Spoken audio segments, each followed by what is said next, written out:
Hello dear students, कैसे आप सभी लोग। मैं लालजीत यादव एक बार फिर से आप सभी का अपने यूट्यूब चैनल कीर्तिमान एकेडमी पर स्वागत करता हूं। फ्रेंड्स, उम्मीद करता हूं कि आप सारे लोग अच्छे होंगे और आपकी पढ़ाई लिखाई बढ़िया चल रही होगी, है ना भाई। और पीछे हम लोग अपनी 6 क्लासेस पूरी कर चुके हैं। आज अपनी क्लास 7वें नंबर की चलेगी और आपने पूरे 6 के 6 क्लासेस देख लिया होगा। साथ ही साथ आपको क्वेश्चन अच्छे से समझ में आ रहे होंगे। इस उम्मीद और विश्वास के साथ आगे बढ़ेंगे। आपके कमेंट्स भी हमें लगातार मिल रहे हैं। तो ठीक है फ्रेंड्स, आप सभी लोग वीडियो को लाइक, सब्सक्राइब और शेयर करिए। साथ ही साथ कमेंट करना बिल्कुल नहीं भूलिए और इसी बात पर आगे चलें। चलिए, अच्छी बात है। तो आज की क्लास की शुरुआत हम लोग करेंगे और सबसे पहले हम लोगों ने अपनी पिछली क्लास में कहाँ तक कर लिया भाई? क्वेश्चन नंबर 38 तक पूरा किया है और आज की क्लास स्टार्ट होगी क्वेश्चन नंबर 39 यानी 39 से। तो चलिए 39 नंबर ज़रा कॉपी पेन सब लोग निकालिए और सवाल लिखना शुरू करिए। 39 लिखा, कोई राशि एसआई की दर से। तो ठीक है भैया, यहाँ पे लिखिएगा कोई राशि एसआई की दर से 3 वर्ष में, तो दर से 3 वर्ष में 550 रुपये, 3 वर्ष में 550 रुपये और 4 वर्ष में, फटाफट लिखते चलना, और 4 वर्ष में 650 रुपये हो जाती है। ठीक है, तो 650 रुपये हो जाती है। तो वह राशि क्या है? देखिए, ये क्वेश्चन हमारे पास आ गया कि वह राशि क्या है। ये आपका क्वेश्चन। देखो भाई, अगर आप सब लोग अपने इस क्वेश्चन पर डिस्कस करिए तो कितना प्यारा सा प्रश्न आप लोगों को मिल गया। यहाँ पर क्वेश्चन जो आपको दिया जा रहा है फ्रेंड्स, उसमें कहता है कि कोई राशि है और वो राशि एसआई की दर से 3 वर्ष में, तो एसआई की दर से बट कितना है, 3 वर्ष में 550 रुपये। साथ ही साथ देखो 4 वर्ष में वो कितनी होती, 650 रुपये। ठीक है, वह राशि क्या होगी? डियर स्टूडेंट, ऐसे किसी भी क्वेश्चन को अगर हमें सॉल्व करना है तो आप लोगों को मेरी एक बात माननी है कि यहाँ पे देखो 3 वर्ष है, चिंता मत करो, और दूसरा कितना है, 4 वर्ष है। तो एसआई तो हर साल बराबर होगी ना फ्रेंड्स। बस कुछ मत करना, बड़े प्यार से इन दोनों का डिफरेंस निकाल लेना, अंतर। तो देखो, जब अंतर निकालोगे आप लोग तो ये कितना आएगा, बोलो एक बार तो ज़रा। तो आपका आएगा 1 वर्ष बराबर। गौर कीजिए कि 3 साल में 550, ठीक, और 4 साल में 650, तो 100 रुपये का अंतर हुआ। तो निश्चित तौर पे फ्रेंड्स ये हो जाएगा 650 और माइनस हो जाएगा 550 बराबर 100 रुपये का। यहाँ तक कोई दिक्कत नहीं। अब एक बात हमें बता दो कि अगर ये 1 साल में 100 रुपये ब्याज मिला तो ब्याज तो हर साल बराबर रहा होगा, तो ये 3 साल में एसआई कितना मिला होगा? तो आप बोल दीजिए ज़रा। तो इसलिए 3 वर्ष में एसआई 100 तियाँ कितना होगा, 300 होगा। ठीक, अब हमें क्या बताना है? मूलधन बताना है, यानी पी बताना है। आप हमें एक बात बताइए कि अगर आपको 550 रुपये मिले तो ठीक है, इस 550 रुपये में से अगर आपका ये 300 रुपया मैं माइनस कर दूँ एसआई, तो जो 250 रुपया बचेगा ये आपका पी यानी प्रिंसिपल अर्थात मूलधन होगा। ये आपके क्वेश्चन का करेक्ट आंसर है। क्या यहाँ तक आपको कोई डाउट है भाई? क्लियर, आराम समझ में आ गया?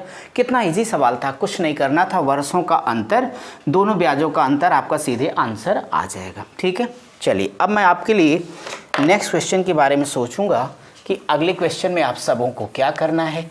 सवाल तो कोई भी होगा, समझना है, इसके सिवाय कुछ भी नहीं करना है। ठीक है भाई, चलिए फटाफट रेडी हो जाइए। क्वेश्चन नंबर अपनी क्लास का 40 यानी 40वां सवाल हम लोग अब डिस्कस करेंगे और साथ ही साथ ये देखते हैं कि 40 नंबर की क्वेश्चन में हम लोगों को क्या करना होगा। तो चलिए लिखिए, बिल्कुल ऐसा ही है। क्वेश्चन नंबर 40 यहाँ लिखिएगा और लिखा है कि कोई धन एसआई से, कोई प्रॉब्लम नहीं, तो लिखिए कोई धन एसआई यानी साधारण ब्याज की दर से 2 वर्ष में 1200 यानी 1200 रुपये तथा 5 वर्ष में 1500 रुपये हो जाता है। ठीक है, 1500 रुपये हो जाता है। तो वह धन क्या है? ठीक है, तो वह धन क्या है, यानी पी बताना है। जैसे ये क्वेश्चन हमने लिखा, तो अब ये क्वेश्चन आपको एक सेकंड के लिए कंफ्यूज नहीं कर सकता कि कर सकता है। कैसे करेगा भाई? अभी पिछला क्वेश्चन तो बिल्कुल आपने इस नेचर का ही पढ़ा है, और अगर इसी तरीके का फटाफट दोनों समयों का अंतर बराबर उत्तर क्यों भाई, यही ना। चलिए फटाफट शुरू हो जाइए। ये बताइए कितना साल है? 2 साल। ये बोलो कितना है? 5 साल। माय डियर स्टूडेंट, फटाफट दोनों का डिफरेंस निकालो। तो आप बताओ मुझे कि भाई डिफरेंस क्या होता है? हमेशा बड़े में से छोटा घटेगा। तो 5 में से 2 घटाओगे तो कितना आ जाएगा? 3 वर्ष। अब इस बार मेरी हेल्प करोगे डायरेक्ट। देखो पहले कितना था? ये 1200 रुपये था। तो जब ये 1200 था भाई, कितने सालों में? 2 साल में। और आगे 5 साल में 1500 हो गया। तो मैं ये चाहता हूँ कि सीधे 1500 में से 1200 घटा के बराबर 300 लिख दो। बोलो एग्री करते हो आप लोग? तो सीधे फिर निकाल देना ये 2 वर्ष का। तो 2 वर्ष का अब आप लोग हमें बताओ कि जब 3 एकड़ नम 3 कर दोगे 100 आएगा, तो 100 दूनी 200, तो ये 200 रुपये आ जाएगा ब्याज। मुझे बताइए कि 2 साल में 1200 रुपये मिला, और उस 1200 में से अगर 200 रुपया ब्याज होगा, तो जो आपका प्रिंसिपल है यानी मूलधन है वो कितना होगा? 1000। यही आपका आंसर है। क्लियर आप सभी लोगों को? मैं आगे बढ़ूं? ठीक है, समझ में तो आ रहा ना सबको? ठीक है, लगाते रहिए और साथ ही साथ आगे बढ़ते रहिए। तो चलिए भाई, अब मैं देखूंगा कि आपके लिए क्वेश्चन नंबर नेक्स्ट यानी 41 नंबर के सवाल में आप सबको क्या करना होगा। 41 फटाफट सब लोग पढ़े लिखे रहिए, और ताकि हम लोगों को सिर्फ क्वेश्चन को सॉल्व करके आगे बढ़ना रहेगा। और अगर मैं बात करता हूँ अगले क्वेश्चन की, तो देखो इस साधारण ब्याज के अंतर्गत आपको कई अच्छे सवालों पर हम लोगों ने डिस्कस किए, और उसी सीक्वेंस में अब मैं आपके लिए नेक्स्ट क्वेश्चन लेने जा रहा हूँ 41 नंबर का। तो ये 41 किस्त से जुड़ा प्रश्न है। मैं यहाँ लिखता हूँ रुपीज़ लिखा है 944, आप लिखिए 944 रुपये की राशि, कोई बात नहीं, की राशि 4 बराबर, बहुत ही प्यारा प्रश्न, इंपॉर्टेंट कर लेना, 4 बराबर किस्तों में दे है। तो 4 बराबर किस्तों में दे है। प्रत्येक किस्त, आगे लिखते जा, यहाँ लिखा हुआ है प्रत्येक किस्त शेष समय के लिए 12% वार्षिक। तो प्रत्येक किस्त शेष समय के लिए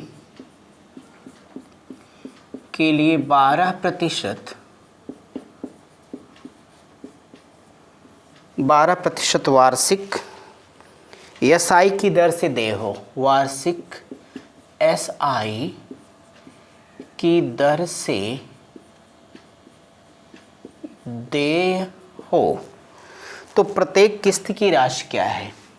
दे हो तो प्रत्येक किस्त की राशि क्या है? देखिए भाई, ये सवाल आपको मिल गया। अब अगर मैं इस क्वेश्चन की बात करूं, तो देखो जब हम चक्रवृद्धि ब्याज का किस्त निकालेंगे तो मैटर दूसरा होगा। ये सिंपल इंटरेस्ट यानी एसआई का निकालना, आपको कोई ट्रिक जानने की आवश्यकता नहीं। मैं प्यारा सा कॉन्सेप्ट सिखाता हूं, चाहे जैसा सवाल होगा, अगर वो एसआई का किस्त निकालने वाला है तो फटाफट आपका आंसर निकल के आ जाएगा। कैसे आएगा ज़रा मेरे साथ देखिए। सवाल तो पढ़ लिया सबने, क्या था क्वेश्चन? कि 944 रुपये की कोई राशि है, ये 4 इक्वल इंस्टॉलमेंट 4 बराबर किस्तों में दी जा रही है। प्रश्न है कि प्रत्येक किस्त शेष समय के लिए 12% यानी 12% रेट ऑफ इंटरेस्ट है कि वार्षिक दर से दिया जाता है। प्रत्येक किस्त की राशि क्या होगी? मैं आप सबको बताऊं कि ऐसा क्वेश्चन जब पाना तो मेरा मेथड लगाना। सबसे पहले यहाँ पे 100 लिख देना प्लस रेट ऑफ इंटरेस्ट, इसको उतार देना। ठीक, अब ज़रा सुनो, कितने बराबर किस्तों में दिया है ना, 4 दिया है, तो आप उससे 1 कम लिखना, तो 4 गुणे 1 मतलब ये 3 हो जाएगा। अगला देखो, ये 100 पड़ा रहेगा, 12 फिक्स रहेगा, ये यही बस डिसेंडिंग ऑर्डर में आना बस, और कुछ नहीं। ये तो 3 के बाद क्या आ जाएगा 2, फिर ये देखो 100 पड़ा रहेगा, ये 12 फिक्स होगा, ये आएगा 1, फिर ऐसे देखो 100 लिए रहना प्लस 12 गुणे, भाई एक दिन तो आएगा जब आप कर्ज मुक्त हो जाएंगे, यानी एक किस्त आके 0 हो जाएगी। बस मस्त रहो। अब बताओ 12 3 3600, 136 हो जाएगा, 12 दूनी 2400, 124 आ जाएगा। भाई 12 का नम 12, 112 होगा। अब ये तो साहब तो 0 हो जाएंगे ना, तो सीधे 100 ले लीजिएगा, है ना। चलो इसको जोड़ दो, तो जोड़ोगे 6 4 10 2 12, कैरी 1 होगा, 2 3 5 1 6 1 7 होगा, और ये 4 होगा, ये 472% आ जाएगा, क्योंकि डियर स्टूडेंट ये सारा का सारा प्रतिशत में ही था, और ये 472% बराबर ही कितने का होगा, 944 के होगा। बराबर लिख देना 944 के। ये मान लेना कि प्रत्येक किस्त अपने आप में 100% के इक्वल है, ये कितने के होगी, ये मेरा क्वेश्चन है। ठीक, अब आप कह दीजिएगा कि इसलिए 100% बराबर, भाई देखो इससे काटोगे तो 2 बार जाएगा, और 2 गुणे 100 कर दोगे तो 200 रुपया आपके क्वेश्चन का करेक्ट आंसर आ जाएगा। समझ में आ गया आप सभी लोगों को? तो इसको अच्छे से लगा लीजिए। देखो हमने बहुत ही प्यारा तरीका बताया, 4 साल 5 साल से बड़ा आता नहीं है, आपको ट्रिक जानने का झंझट नहीं हुआ, सीधे आपने अपना कॉन्सेप्ट लगाया, जो आपने पढ़ा था वही मेथड हमने यूज़ किया। हमने सिर्फ एक बात बताई कि 100 रखना मिश्रधन के नाते वो चलाएगा, ब्याज की दर हमेशा फिक्स रखनी है, बस वो 4 साल कहेगा तो आप 3 2 1 0 लेके शुरू करोगे, 5 कहता तो 4 3 2 1 0, बस एक कम लेके शुरू करिएगा, आराम से आपका क्वेश्चन हल हो जाएगा। क्लियर है सबको? चलिए इसी तरह के एक सवाल और देख लेते हैं फटाफट, फिर हम लोग अपनी क्लास को आगे कंटिन्यू करते रहेंगे। उम्मीद करता हूँ क्वेश्चन अच्छे से समझ में आ गया होगा आप लोगों को, और अगर अच्छे समझ में आएगा तो कमेंट करना बिल्कुल मत भूलिएगा। वैसे आप सब नियमित मेरी बात को मानते हैं, कमेंट आपके आ भी रहें, और साथ ही साथ आप वीडियो को पूरा देखिए, एक एक सवाल को सॉल्व कीजिए, ताकि इस बार सिलेक्शन आपका सुनिश्चित हो जाए, क्योंकि इतना समय अब दोबारा ज़िंदगी में ना तो मिलेगा और ना ही आपको चाहिए, क्योंकि आपको तैयारी का एक लंबा वक्त मिल गया। इसमें बहुत सारे लोग लापरवाह हो गए होंगे, जिन्होंने अच्छे से पढ़ाई नहीं की है, तो उनको सिलेक्शन मुश्किल हो जाएगा, और आप इस मौके का पूरा लाभ उठा रहे हैं। तो आगे बढ़िए। 42 नंबर पे लिखा है कि रुपए हैं 1740 की राशि 5 बराबर किस्तों में। चलिए कोई बात नहीं, तो की राशि 5 बराबर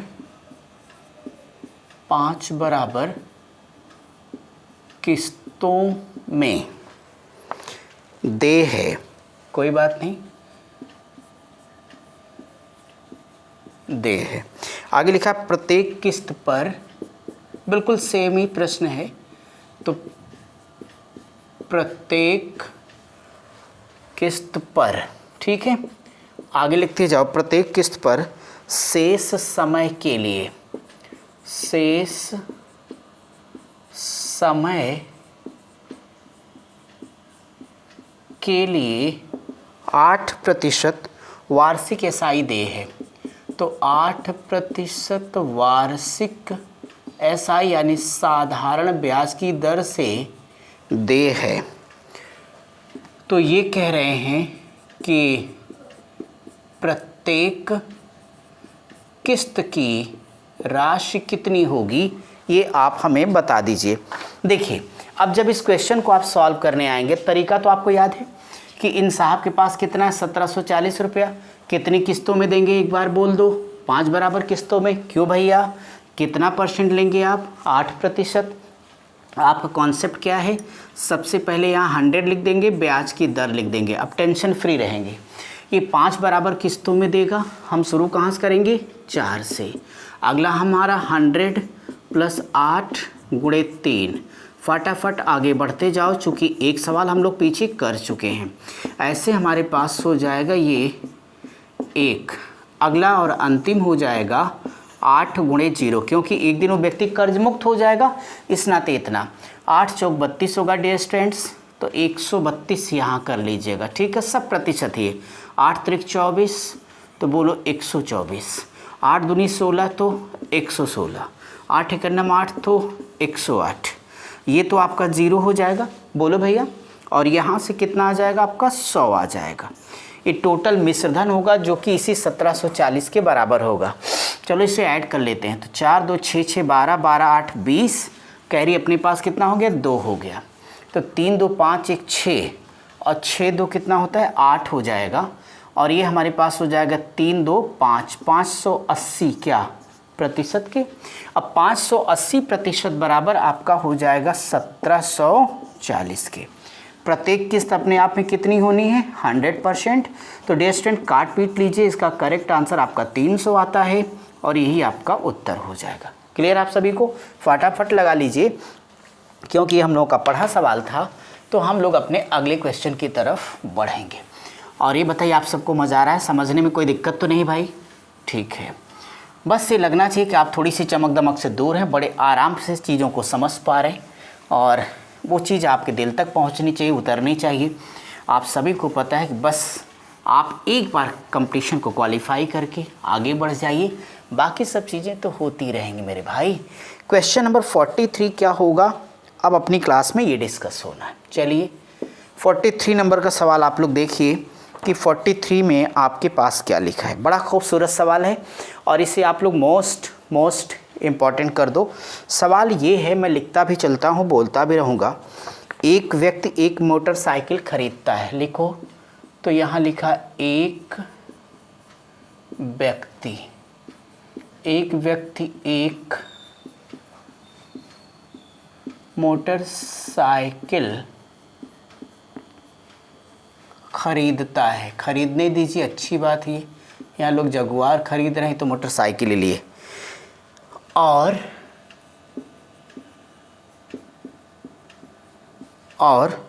15,000 रुपये नगद, तो और 15,000 रुपये नकद भुगतान करता है। ठीक, तो कर लेने दीजिए इनको। भुगतान करता है। शेष धनराशि को, ठीक यहाँ लिखते रहिएगा, शेष धनराशि को 8% वार्षिक एसआई, तो 8% वार्षिक एसआई की दर से 2 वर्ष बाद, ठीक है, की दर से 2 वर्ष बाद 2 वर्ष बाद रुपये 13,920 देकर सारा भुगतान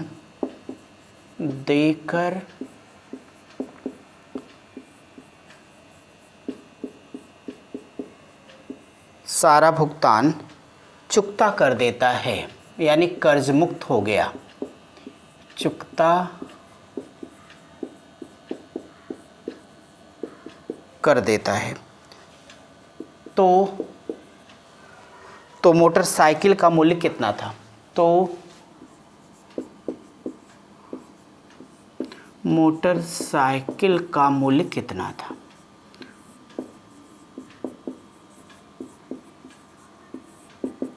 ये देखिए बढ़िया सा सवाल हो गया। अब अगर इस क्वेश्चन के बारे में आप बात करिएगा तो ऐसे किसी क्वेश्चन को डिस्कस करना पहले ये देख लीजिए।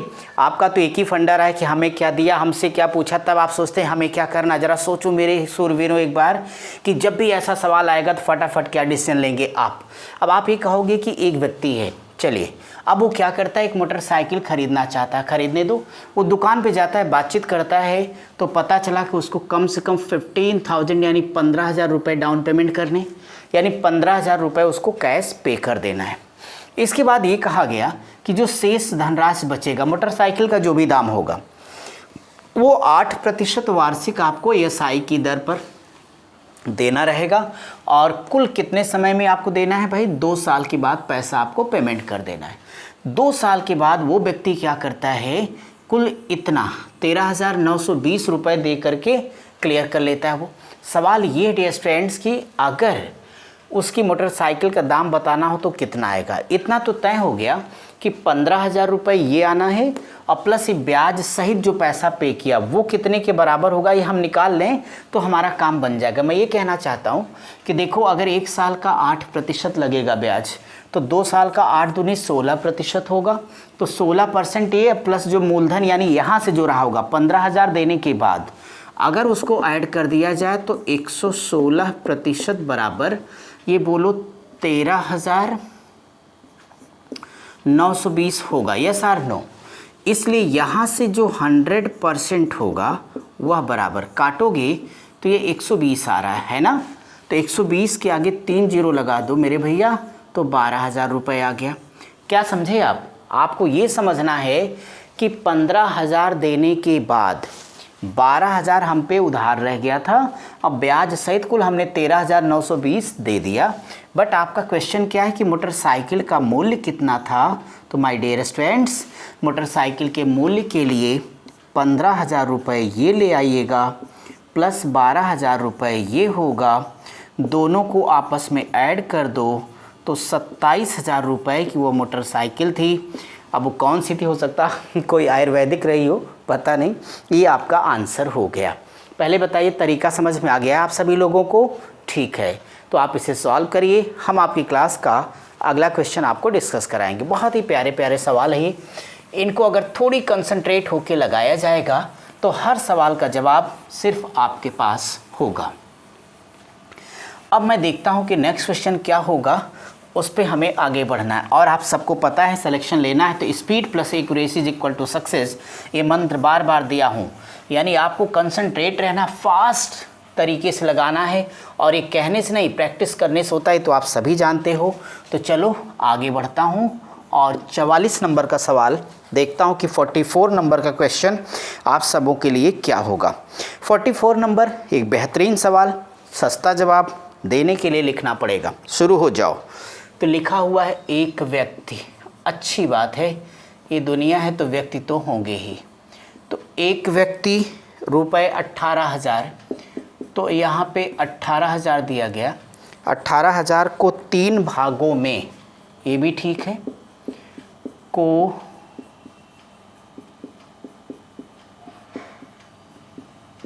3 भागों में 2:3:4, बहुत इंपॉर्टेंट सवाल। 2:3:4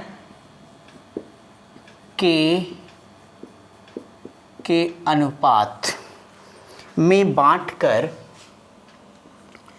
के अनुपात में यहाँ पे लिखते चलिएगा, के अनुपात में बांटकर एसआई के अंतर्गत कर्ज देता है।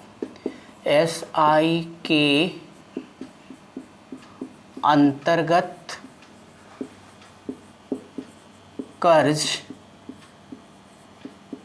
देता है। ठीक है, यदि पहले एवं दूसरे भाग को, तो यहाँ पे लिखिएगा यदि पहले एवं दूसरे भाग को उसने, तो पहले एवं दूसरे भाग को उसने 6% एवं 8% की दर से कर्ज दिया हो, की दर से कर्ज दिया हो, तो तीसरे भाग को, यहाँ आ गया, तो तीसरे भाग को कितने प्रतिशत, तीसरे भाग को कितने प्रतिशत की दर से कर्ज दिया जाए, कितने प्रतिशत की दर से कर्ज दिया जाए कि कुल मिलाकर दिया जाए कि कुल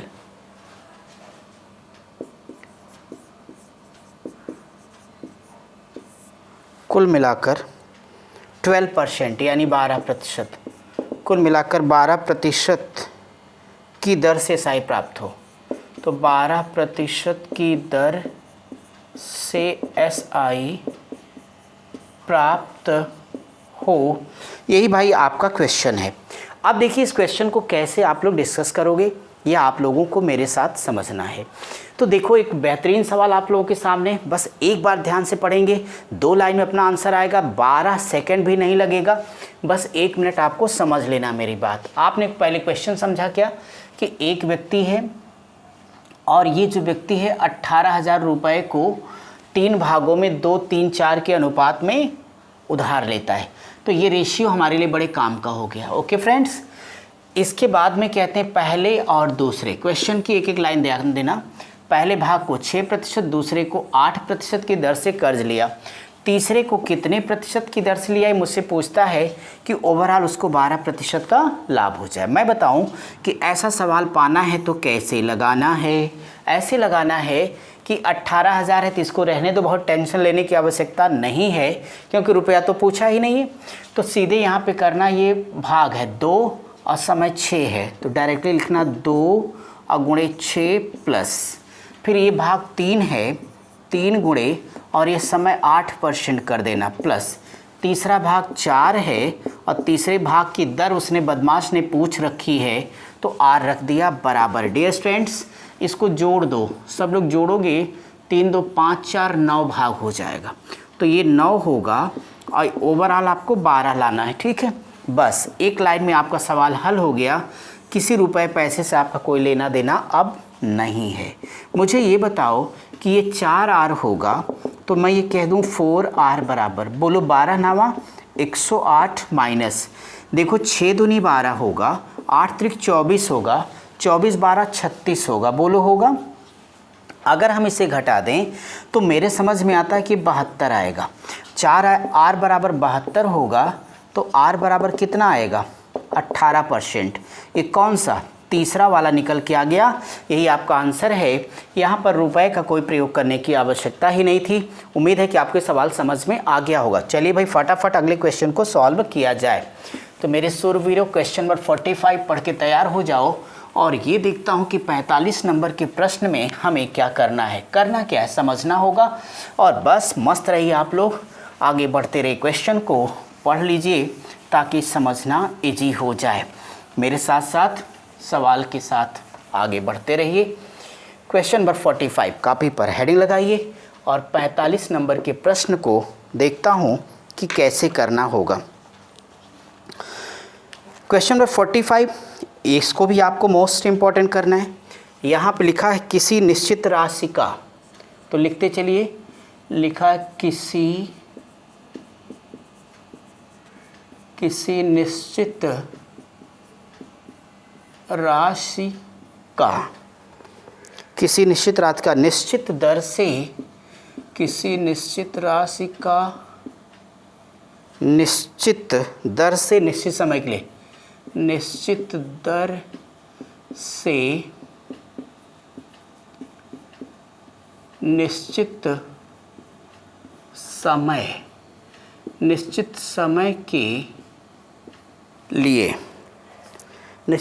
के लिए SI यानी सिंपल इंटरेस्ट 480 रुपये मिलता है। ठीक है भैया, 480 रुपये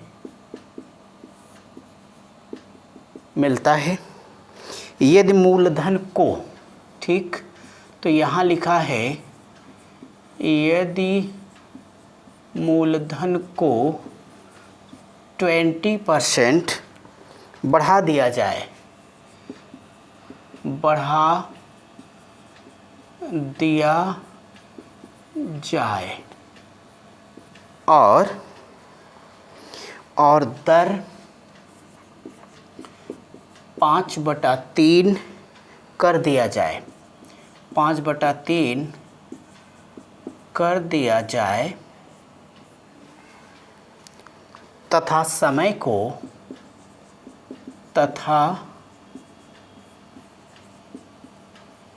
को कितना कर दिया जाए भाई? 2/3 कर दिया जाए। समय को 2/3 कर दिया जाए तो नया साधारण ब्याज, यहाँ पे ध्यान देना, तो नया साधारण ब्याज क्या होगा? तो नया साधारण ब्याज कितना होगा?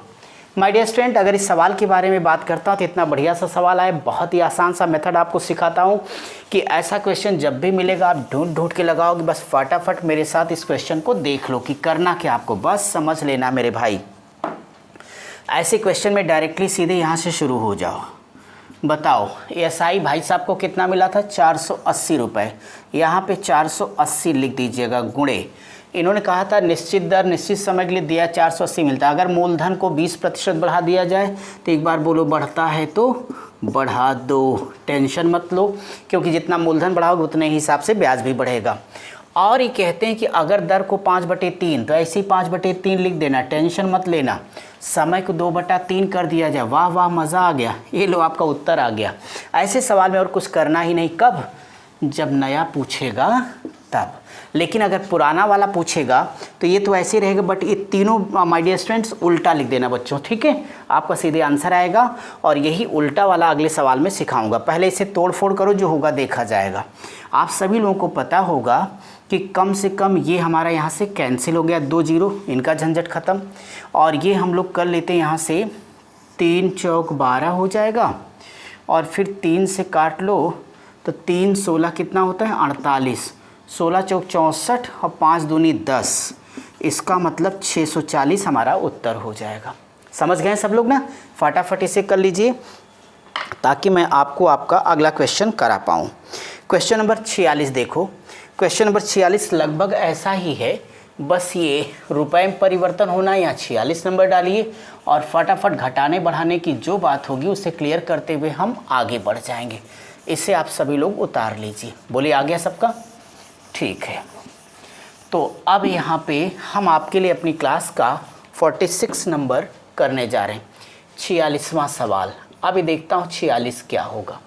46 नंबर में लिखा, किसी निश्चित धनराशि का एसआई की दर से निश्चित समय के लिए निवेश किया जाता है यदि मूलधन को, ठीक है, 20% बढ़ा दिया जाए। मूलधन को 20% बढ़ा दिया जाए, चलेगा, बढ़ा दिया जाए, और दर को 2/3 कर दिया जाए, ठीक है, दर को 2/3 कर दिया जाए तथा समय को 6/5 कर दिया जाए, ओके, कर दिया जाए, तो नया साधारण ब्याज 224 प्राप्त होता है, ठीक है। निश्चित समय के लिए एसआई मिलता है, तो यहाँ लिख देना, तो नया साधारण ब्याज कितना मिलता है? 2400 रुपये। नया साधारण ब्याज 2400 रुपये मिलता है। तो इनका कहना है कि पहली स्थिति में साधारण ब्याज कितना था, ये प्रश्न होगा। माय डियर स्टूडेंट, अगर ऐसा कोई भी क्वेश्चन मिलेगा तो देखो आपको कैसे सॉल्व करना है, मेरी बात सुनिए। तो प्रश्न हो गया कि किसी निश्चित राशि का निश्चित दर से निश्चित समय के लिए एसआई मिलता है। अगर मूलधन को 20% बढ़ा दिया जाएगा और दर को 2/3 करेंगे, समय को 6/5 कर देंगे, तो नया वाला ब्याज 2400 रुपये का प्राप्त होगा। सवाल है कि पहली स्थिति में एसआई कितना था। डायरेक्टली आप लोगों को हल करना है, ऐसे यहाँ लिखना है 2400 गुणे। अब की बार मैं आपसे कह रहा था पिछले सवाल में हमें नया वाला बताना था, इसमें पुराना वाला, इस नाते सब उल्टा लिख दोगे।